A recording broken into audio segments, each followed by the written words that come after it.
আমি এখানে ইংরেজি ডিপার্টমেন্ট 12 এর স্টুডেন্ট। তো আমাদের এখানে যে ঝামেলাটা হয়েছে, এখানে অ্যাকচুয়ালি আমাদের কর্মসূচি ছিল অবস্থান কর্মসূচি। আমাদের উদ্দেশ্য ছিল আমরা মডার্নে গিয়ে অবস্থান করব, কিন্তু আমাদের যে এখানে ছাত্র সংগঠন আছে তারা আমাদের আগেতেই জানিয়ে দিয়েছিল যে অবস্থান ছাত্রলীগ ছিল এখানে। তো ওরা আমাদের জানিয়ে দিচ্ছে যে এখানে হচ্ছে আপনাদের অবস্থান কর্মসূচি করা যাবে না, আপনারা হচ্ছে পদযাত্রা করেন। আমরা সেটাতে একমত হয়ে আমরা এখানে পদযাত্রা করার জন্য ইচ্ছুক ছিলাম, কিন্তু তার পরবর্তীতে আমাদের আরও ফোর্স করে আমাদের যে সবার সাথে কথা ছিল আমরা হচ্ছে পদযাত্রা করে চলে আসব। কিন্তু আমাদের যখন ক্যাম্পাসের গেটে যখন চলে গেছে তখন ছাত্রলীগ সহ বাকি স্যাররা যারা আছে তারা আমাদের হচ্ছে বাধা প্রদান করছে।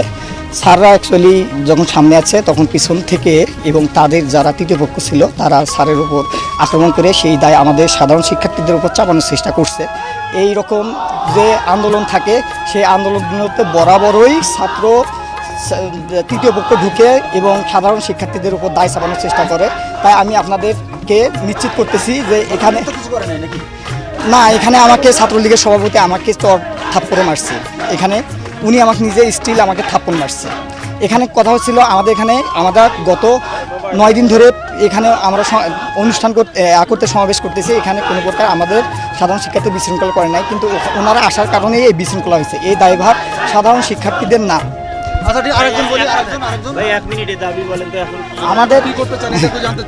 আমাদের দাবি আমরা এখন বর্তমানে এক দফাতে পৌঁছাইছি, সেটা হচ্ছে সকল প্রকার অযৌক্তিক কোটাগুলো, বৈষম্যমূলক কোটাগুলোকে দূর করে প্রথম থেকে চতুর্থ শ্রেণী পর্যন্ত যথাযথ কোটা সংস্কার করা। আর এখানে আমাদের হচ্ছে বিচার বিভাগের সাথে আমাদের কোনো সম্পর্ক না, আমাদের সম্পর্ক হচ্ছে নির্বাহী বিভাগের কাছে। কারণ আপনারা জানেন সংবিধানের 29 নম্বর অনুচ্ছেদে বলা হয়েছে সরকারি চাকরির ক্ষেত্রে সকল নাগরিক সমান সুবিধা ভোগ করবে। কিন্তু এখানে আরও আছে যারা অনগ্রসর জনগোষ্ঠী আছে, তাদের জন্য একটা নির্দিষ্ট কোটা ব্যবস্থা থাকবে। এটা কোটা ব্যবস্থা কিছু সংখ্যক অনগ্রসর জনগোষ্ঠীর জন্য এটা সাংবিধানিক অধিকার, কিন্তু 18-এর পরিবর্তে যেটা করা হয়েছিল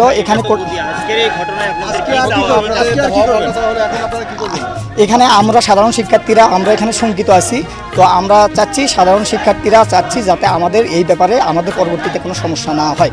কারণ এখানে যে সমস্যাটি হয়েছিল সেই সমস্যাটি আমরা সাধারণ শিক্ষার্থী দায়ী না। এখানে তৃতীয় পক্ষ ঢোকার কারণে, তারা বাধা দেওয়ার কারণে এই পরিস্থিতি হয়েছিল। সুতরাং আমরা আশঙ্কা প্রকাশ করতেছি।